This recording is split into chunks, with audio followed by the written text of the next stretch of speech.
48 บทเรียนสู่การค้นพบความสงบสุขของชีวิตครับในเอพิโซดนี้ผมมีโอกาสได้อ่านหนังสือ Don't Worry ครับหนังสือเล่มนี้จะถูกอิงอยู่กับปรัชญาของเซนครับปรัชญาสู่ความสงบสุขในชีวิตความน่าสนใจของหนังสือเล่มนี้ก็คือทุกท่านต้องการความสุขมนุษย์ความปรารถนาสูงสุดเพียงแค่ต้องการมีความสุขซึ่งบทเรียนในวันนี้จะทำให้ท่านค้นพบกับความปรารถนานั้นและมันเรียบง่าย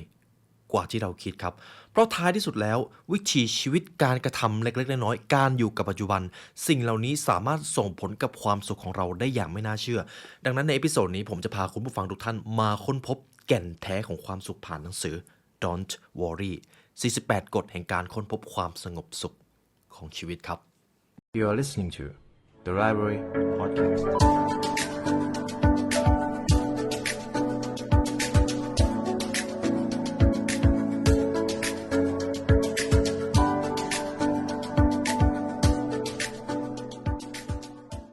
วันดีๆ เริ่มต้นที่นี่ House 64 ผ้าปู 800 เส้นได้ นุ่ม ลื่น เย็นสบาย ทำจากคอตตอนแท้ 100% ลูบแล้วลื่นผิว ส้นเท้าแตกแค่ไหน ผ้าก็ไม่เป็นขุย House 64 ผ้าปูที่นอน 800 เส้นได้ เย็นสบาย ยิ่งซัก ยิ่งนุ่ม ในเอพิโซดนี้ผมมีโอกาสได้เรียนรู้ปรัชญาเซนครับนี่อาจจะเป็นครั้งแรกที่ผมได้ลงลึกไปถึงวิธีการไปจนถึงขั้นตอนหนังสือเล่มนี้ครับเป็นของคุณชุนมิโอนะครับเป็นของชาวญี่ปุ่นนั่นเอง48 กฎแห่งการค้นพบความสงบสุขแนวทางการสรุปหนังสือเล่มนี้นะครับผมจะแบ่งออกมาเป็น5ส่วนแต่ละส่วนจะเกี่ยวโยงกับมิติใดมิติหนึ่งของชีวิตมิติแรกอาจจะเป็นเรื่องของความกังวลแน่นอนทุกวันนี้ผมเชื่อว่าคุณผู้ฟังจะมีปัญหามีเรื่องให้วิตกกังวลแต่แท้จริงแล้วทั้งหมดที่ท่านกังวลมาจากตัวท่านเองกับส่วนที่2จะเกี่ยวกับเรื่องของการอยู่กับปัจจุบัน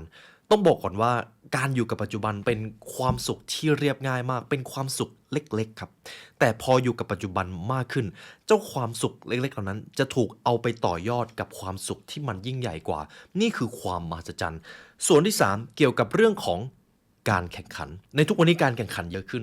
ต้องยอมรับว่าการแข่งขันเห็นได้ชัดมากขึ้นเราแข่งกับคนอื่นตอนอยู่โรงเรียนทำให้เราเกิดความกดดันพอเราทำงานเราก็จะต้องทำยังไงก็ได้ให้เป็นพนักงานดีเด่นเราจะต้องทำให้บริษัทของเราเป็นที่หนึ่งให้ได้แต่เมื่อใดก็ตามที่มนุษย์อยู่กับการแข่งขันมากจนเกินไปมันก็ไม่ต่างจากการเอาความสุขไปยึดเหนี่ยวอยู่กับความเป็นเลิศซึ่งแน่นอนครับไม่มีทางที่เราจะชนะไปเสียทุกเรื่องนี่จะเป็น3พาร์ทแรกที่ผมให้คุณผู้ฟังมาเรียนรู้เรามาเริ่มกันพาร์ทที่1กันผู้เขียนหนังสือเล่มนี้ได้เริ่มต้นก่อนว่า The Zen Way of Keeping Anxiety Reduced Let Go of Way หนึ่งในหนทางที่ดีที่สุดที่ท่านจะค้นพบกับความสงบไม่ใช่ความสุขนะครับเป็นแค่ความสงบก่อนนั่นก็คือปล่อยวางความวิตกกังวลนี่คือหนทางสู่การเอาชนะความวิตกกังวลในชีวิตของท่านผมชอบตรงนี้ที่เขาได้บอกก็คือเมื่อเราสงบเดี๋ยวความสุขมันจะตามมาเองและนี่คือ4ขั้นตอนที่ผมนำมาให้กับคุณผู้ฟังนะครับในส่วนที่1ข้อที่1 focus on now วิธีแรกที่จะทำให้ท่านสงบมากที่สุดคือโฟกัสอยู่กับปัจจุบันครับตอนนี้ท่านกำลังฟังพอดแคสต์นี้อยู่บางครั้งเราทำสิ่งใดสิ่งหนึ่งแต่สมองของเรากลับคิดถึงเรื่องอื่นส่วนหนึ่งเป็นธรรมชาติของมนุษย์แต่ต้องยอมรับว่าเจ้าส่วนนี้ทำให้เราหมกมุ่นอยู่กับสิ่งที่ยังไม่เกิดขึ้นหรือสิ่งที่อยู่ในอดีตจนไม่ได้โฟกัสกับสิ่งที่เกิดขึ้นตรงหน้าเลยแล้วถ้าหากเราปล่อยให้ตัวเองอยู่กับกรอบความคิดแบบนี้บ่อยๆเราจะพบกับความสงบสุขได้อย่างไรนี่คือส่วนแรกที่หนังสือเล่มนี้ส่งต่อให้ครับอยู่กับปัจจุบันให้เป็นก่อนผมบอกเลยว่าอันนี้ต้องฝึกครับและมันฝึกกันได้ข้อที่2 don't delude yourself อย่าเอาตนไปเปรียบเทียบกับคนอื่นเพราะท่านจะเจอกับความทุกข์ได้ง่ายที่สุดครับเมื่อท่านเปิดไปในโซเชียลมีเดียมันเป็นเรื่องยากมากที่เราจะไม่เอาตัวเองไปเปรียบเทียบกับคนอื่นถ้าหนักหน่อยก็คือเอาความสำเร็จของเราไปเปรียบเทียบกับความสำเร็จของคนอื่นซึ่งแน่นอนครับไม่ว่าอย่างไรก็จะมีคนที่เก่งกว่าเราสำเร็จกว่าเราร่ำรวยกว่าเรามีชื่อเสียงมากกว่าเรายิ่งเราเปรียบเทียบเราก็จะยิ่งเป็นทุกข์นั่นคือแก่นที่ทำให้ท่านเจอกับความทุกข์นั่นเองผมมีโอกาสได้ฟังนักจิตวิทยาท่านหนึ่งเขาบอกไว้ชัดเจนว่าหนึ่งในการค้นพบความสุขกับความทุกข์ของมนุษย์มันง่ายมากเลยหากอยากมีความสุขอยู่กับปัจจุบันขอบคุณสิ่งที่อยู่รอบตัวของท่านแต่ถ้าหากท่านอยากมีความทุกข์เอาตัวเองไปเปรียบเทียบกับคนอื่นแล้วท่านจะมีความทุกข์เสียเดี๋ยวนั้นเลยมันเรียบง่ายใช่ไหมครับนี่คือข้อที่2 don't delude yourself หากไม่ใช่เวลาที่จำเป็นก็อย่าได้เอาตนไปเปรียบเทียบกับผู้อื่นข้อที่ 3 put down your belonging ปล่อยวางสิ่งที่ท่านยึดติดสิ่งของอำนาจชื่อเสียงอะไรก็ตามที่เรายึดติดผมชอบประโยคนึงที่เขาได้เขียนในทุกวันนี้เหตุผลที่เราไม่มีความสุขอาจจะไม่ได้เพราะว่าเรามีของน้อยเกินไปแต่มันตรงกันข้ามครับบางทีเราอาจจะมีของ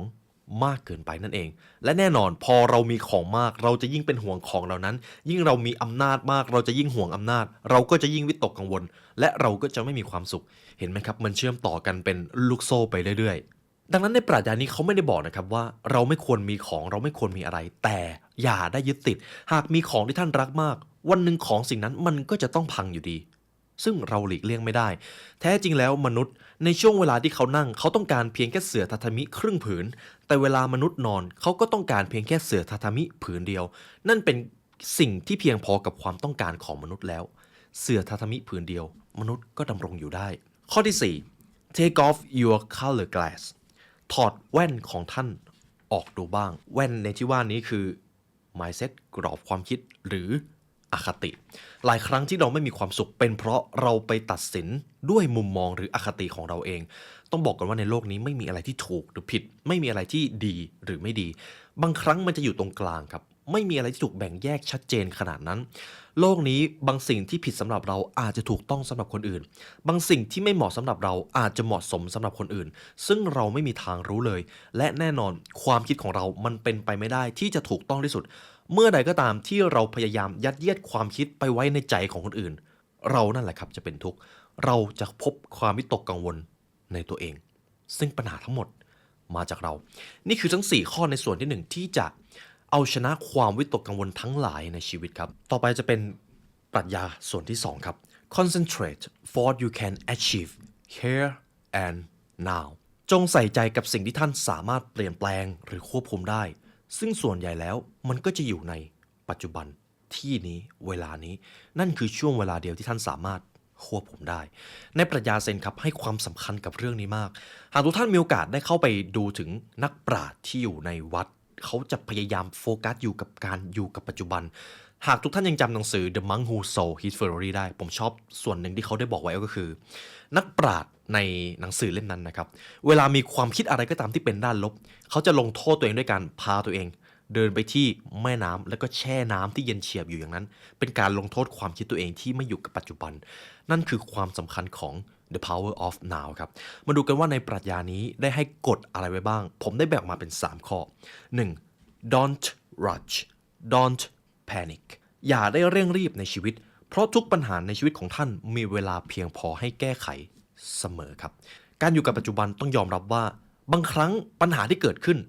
เรากลัวมากกว่าความเลวร้ายที่มันอาจจะเกิดขึ้นจริงๆเรามักจะใส่ใจมากเกินไปในบางครั้งผมจะเล่าประสบการณ์หนึ่งของผมก็คือในช่วงก่อนหน้านี้ผมทำส่วนหนึ่งของการบริหารแล้วมันล้มเหลวผมจะเล่าความรู้สึกตอนนั้นในช่วงเวลาที่เจอปัญหาความรู้สึกมันบอกเลยว่าโลกจะต้องแตกธุรกิจจะต้องเจ๊งแน่ๆแต่ทุกท่านครับพอผมมานั่งอยู่ตรงนี้พอมองย้อนกลับไปทุกปัญหาที่เกิดขึ้นต่อให้ตอนนั้นมันจะดูหนักขนาดไหนแต่ตอนนี้ก็ไม่มีอะไรเกิดขึ้นครับก็ไม่ได้มีใครตายธุรกิจก็ไม่ได้เจ๊งมันทำให้ผมได้รับรู้ว่าบางครั้งเราคิดถึงสถานการณ์ที่มันเลวร้ายมากกว่าปัญหาที่มันเกิดขึ้นจริงๆซะอีกและความวิตกกังวลเหล่านั้นก็ไม่ได้มาจากปัญหาครับมาจากตัวผมเองนั่นคือสิ่งที่ผมได้เรียนรู้จากประสบการณ์ของตัวเองฉะนั้นข้อนี้ครับไม่ว่าท่านจะเจออะไรไม่ต้องเร่งรีบเลยทุกปัญหาในชีวิตท่านสามารถใช้เวลาทั้งชีวิตแก้ไขก็ยังได้ Don't rush Don't panic ต่อไปจะเป็นข้อที่2ครับ cherish the morning เอาชนะยามเช้าให้ได้ผมชอบข้อนี้แน่นอนครับการที่เราจะใส่ใจอยู่กับปัจจุบันมันก็คือการโอบรับกิจวัตรที่เราทำในแต่ละช่วงเวลาซึ่งช่วงเวลาที่เหมาะสมที่สุดที่จะฝึกนิสัยนี้คือยามเช้าครับยามเช้าคือช่วงเวลาที่เราได้ตื่นพร้อมกับแสงอาทิตย์มันคือธรรมชาติของความเป็นมนุษย์ยามเช้าคือช่วงเวลาที่เหมาะสมที่สุดที่จะทำสิ่งที่มีความหมายและสิ่งที่ท้าทายในหนังสือ Don't Worry ครับพระท่านนี้เขาบอกเอาไว้ว่าในช่วงเวลาท่านตื่นเช้าท่านควรจะอยู่กับความสงบให้มากที่สุดเพราะนั่นคือช่วงเวลาที่ดีที่สุดในแต่ละวันแล้วเดี๋ยวช่วงบ่ายท่านก็จะเจอกับความฟุ้งซ่านพอท่านไปทำงานมันก็หลีกเลี่ยงไม่ได้ที่จะเจอกับความเครียดความกดดัน การทำสิ่งที่มีความหมายในช่วงเช้าไม่ต่างจากการสวมเสื้อเกราะเพื่อที่จะพร้อมไปรับกับสถานการณ์ในโลกภายนอก ดังนั้นครับฝึกตนเองในช่วงเช้าให้ดีครับต่อไปจะเป็นบทข้อที่ 3 make your evenings calm สงบตนเมื่อยามเย็นครับแน่นอนช่วงเช้าเราสงบแต่ครับช่วงเวลาเย็นโดยเฉพาะช่วงเวลาก่อนนอนก็มีความสำคัญหนังสือเล่มนี้ครับพระท่านนี้เขาได้บอกเอาไว้ว่าความคิดของเรา10นาทีก่อนที่เราจะเข้านอนมันจะส่งผลกับช่วงเวลาตอนที่เราตื่นด้วยหากท่านเข้านอนพร้อมกับความคิดของการคิดงานการตัดสินใจที่ยากการคิดเรื่องที่เครียดเดี๋ยวตอนเช้าท่านก็จะเครียดกว่าเดิมนี่คือสิ่งที่เกิดขึ้นจริงและอันนี้ท่านต้องฝึกในช่วงเวลาเย็นขอให้อยู่กับความสงบและถ้าผมบังคับได้นะครับอย่าทำงานก่อนนอนอย่าทำงานหลังจากที่ท่านรับประทานอาหารเย็นแล้วมันควรจะเป็นช่วงเวลาที่ท่านได้ฝึกฝนตนเองพัฒนาตนเองผมจะนำบทเรียนหนึ่งตอนที่ผมอยู่ในค่ายทหารนะครับตอนนั้นผมฝึกเป็นนักเรียนทหารอยู่ในช่วงเวลาก่อนจะนอนครับโรงเรียนจะบังคับให้นักเรียนใช้เวลาก่อนนอนฝึกฝน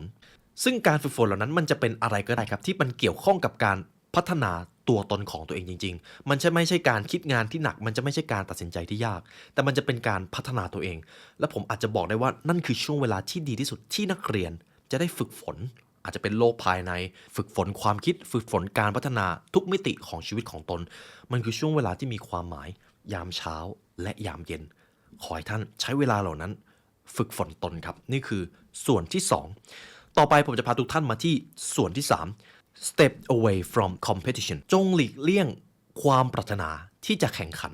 กับผู้คนการแข่งขันทำให้คนดึงศักยภาพของตัวเองออกมาได้แต่ต้องยอมรับว่าทุกวันนี้เราปรารถนาที่จะแข่งขันมากเกินไปตอนที่เราอยู่ในโรงเรียนเราต้องเป็นที่1เราสอบแล้วต้องได้อันดับเลขตัวเดียวต้องได้เกรดที่ดีพอเข้ามหาลัยก็ต้องแข่งขันพอมาทำงานก็ยิ่งต้องแข่งขันเราแข่งขันกลายเป็นหนูทิพย์จักอยู่ตลอดเวลาเลยและถ้าเราตกอยู่ในภวังค์แบบนี้บ่อยๆเราจะค้นพบความสงบสุขได้อย่างไรฉะนั้นพระท่านนี้ครับได้เขียนลงไปในหนังสือปรัชญาเล่มนี้ว่านี่คือขั้นตอนในการที่ท่านจะเอาชนะความปรารถนาที่จะแข่งขันเขาไม่ได้บอกให้เราไม่แข่งขันกับใครนะครับแต่หลายครั้งคนที่คนแข่งขันมากที่สุดคือใครรู้ไหมครับตัวท่านเองครับผมจะเอาบทเรียนทั้ง3ข้อที่ผมได้สรุปมาให้นะครับ 1. Don't fixate on victory or defeat อย่าปล่อยการเอาชนะหรือการพ่ายแพ้มาเป็นตัวกำหนดกิริยาวาจาหรือตัวตนของท่านบางครั้งครับเวลาเราไปมีปฏิสัมพันธ์กับใครเราจะคิดอยู่เสมอว่าเราจะต้องได้ผลประโยชน์อีกฝ่ายจะต้องแพ้หากคนคนหนึงมีความมั่งคั่งนั่นหมายความว่าความมั่งคั่งของเราก็ถูกดูดไปด้วย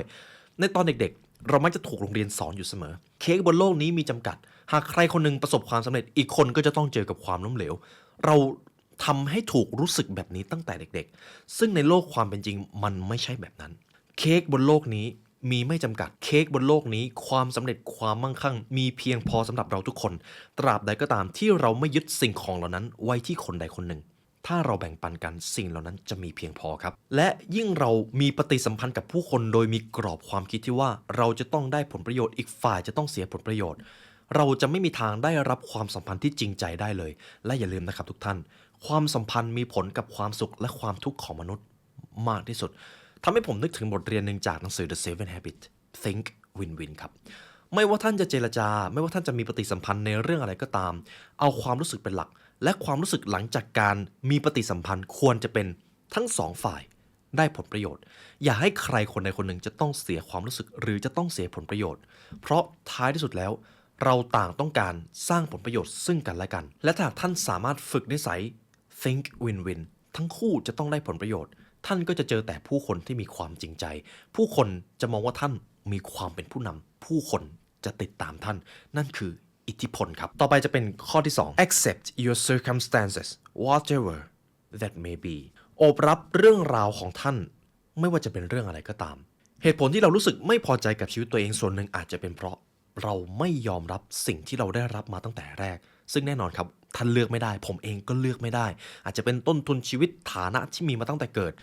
แต่ผมชอบส่วนหนึ่งที่เขาบอกหากท่านอยากจะประสบความสำเร็จแต่ท่านไม่เคยยอมรับในโชคชะตาของตัวเองแล้วท่านจะสร้างโชคชะตาที่มีความหมายกับชีวิตได้อย่างไรเพราะท่านไม่เคารพโชคชะตาของท่านด้วยซ้ำผมชอบประโยคนี้มากเขาจึงได้บอกเลยว่า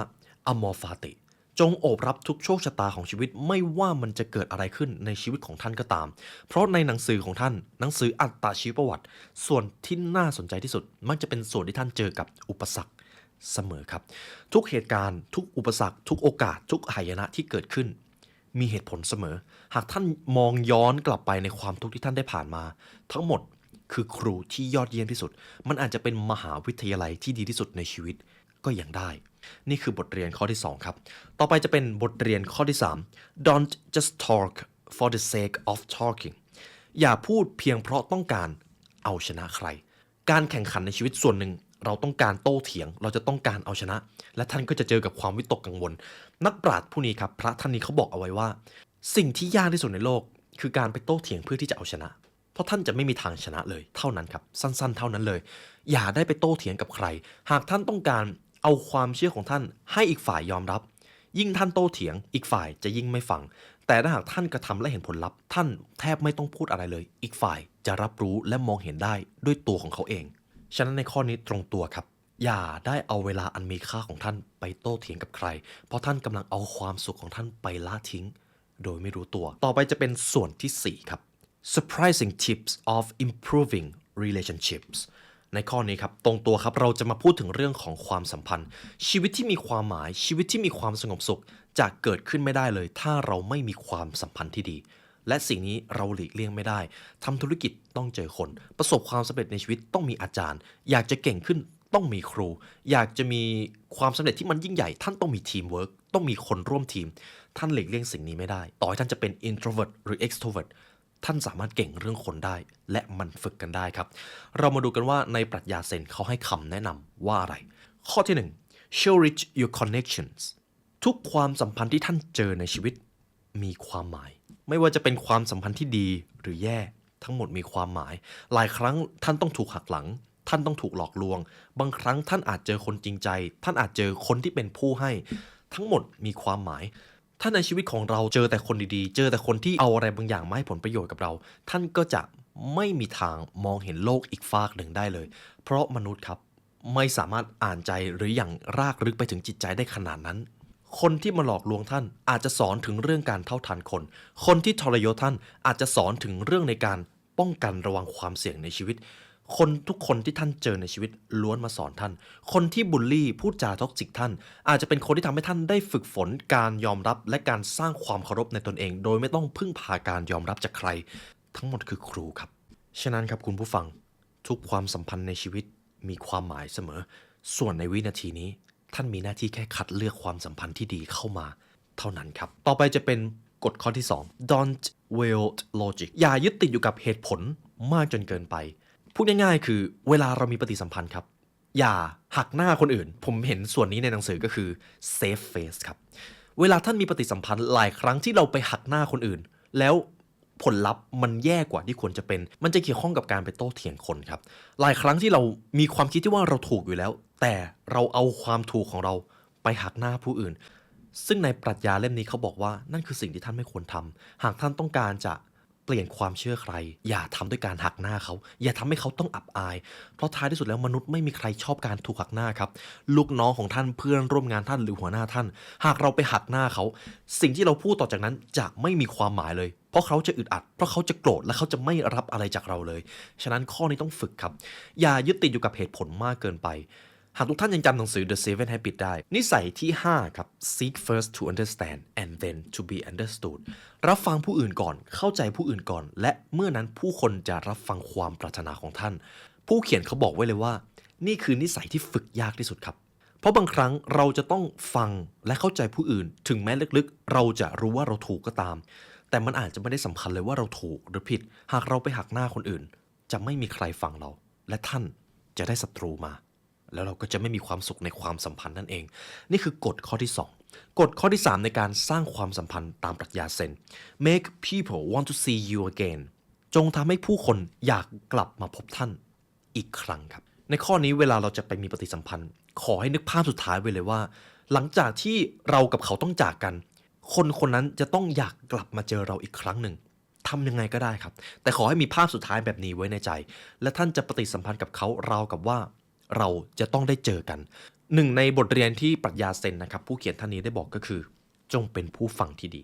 นี่เป็นขั้นตอนแรกและเหมือนจะง่ายนะครับแต่ต้องฝึกการเป็นผู้ฟังที่ดีคือสิ่งที่ทำให้คนรับรู้ได้ถึงความใจกว้างของเราผมมีโอกาสได้ฟังโค้ดหนึ่งจากคนที่เขาประสบความสำเร็จเขาบอกเอาไว้ว่า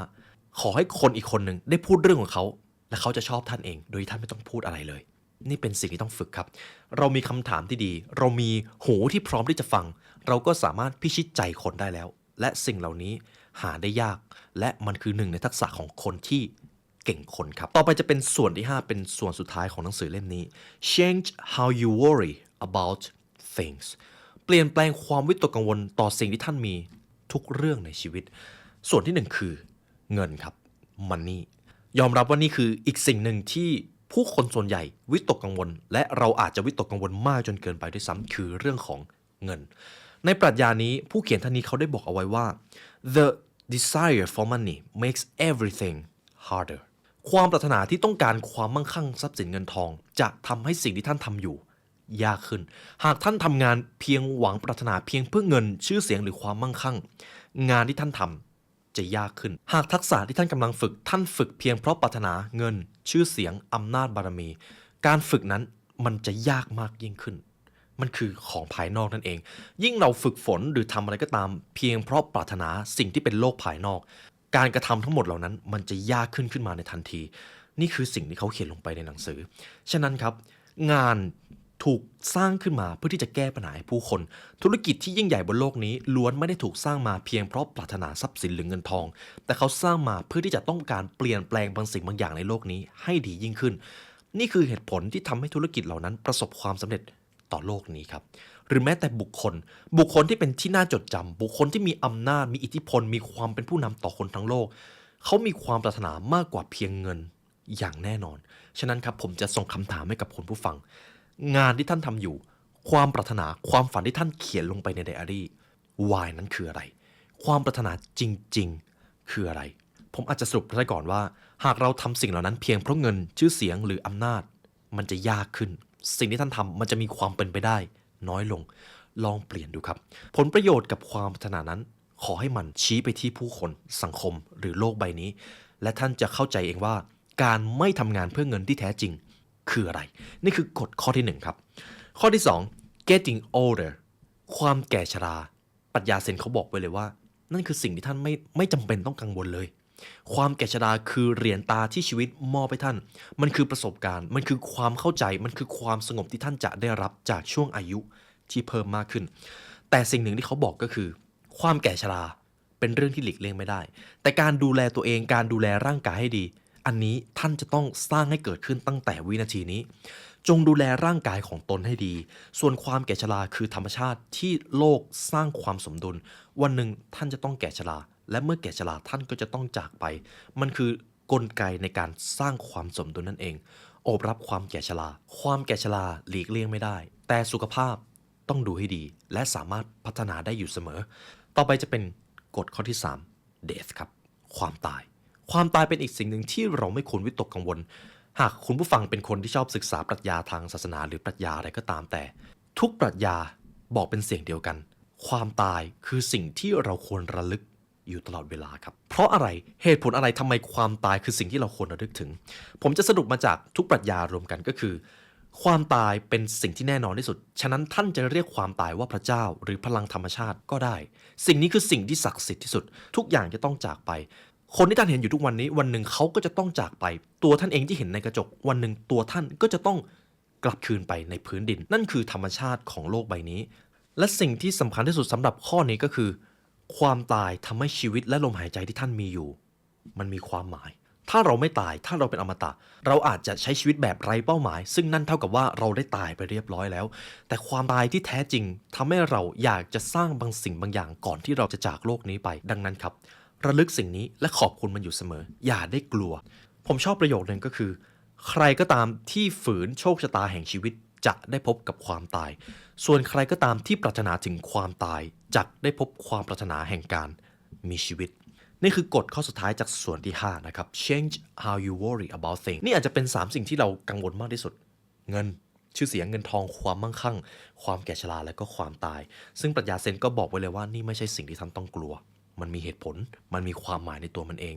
ยิ่งท่านกลัว ท่านจะยิ่งวิตกกังวลแล้วท่านจะไร้สุขนั่นเอง นี่ก็เป็นบทเรียนจากหนังสือ Don't Worry จากปรัชญาเซนที่ผมนำมาให้กับคุณผู้ฟังนะครับ ผมเชื่อว่าพอฟังมาถึงตรงนี้น่าจะได้บทเรียนอะไรหลายอย่างในการค้นพบความสงบสุขของชีวิต และเช่นเคยครับคุณผู้ฟังอยากซื้อหนังสือเล่มนี้ทุกท่านสามารถซื้อหนังสือเล่มนี้ได้จาก The Library Shop นะครับทุกบทเรียนทุกตำราคือตำราที่เราคัดเลือกมาให้ และเพราะการเรียนรู้เหล่านี้จะทำให้ท่านค้นพบอิสรภาพความสุขในการมีชีวิต และในวันนี้ครับได้เวลาอันสมควรแล้วที่งาน The Library และตัวผมเองขอลาไปก่อนขอให้วันนี้เป็นวันที่สงบสุขของทุกท่านครับสวัสดีครับ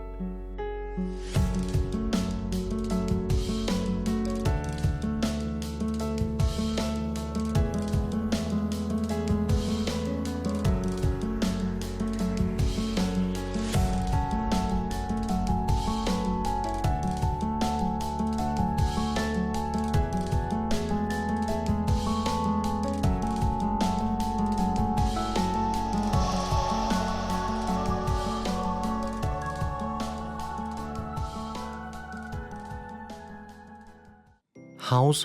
64 ผ้าปูที่นอน 800 เส้นได้ เย็นสบาย ยิ่งซัก ยิ่งนุ่ม ติดตามเพิ่มเติมได้ที่ Line@ HAUS 64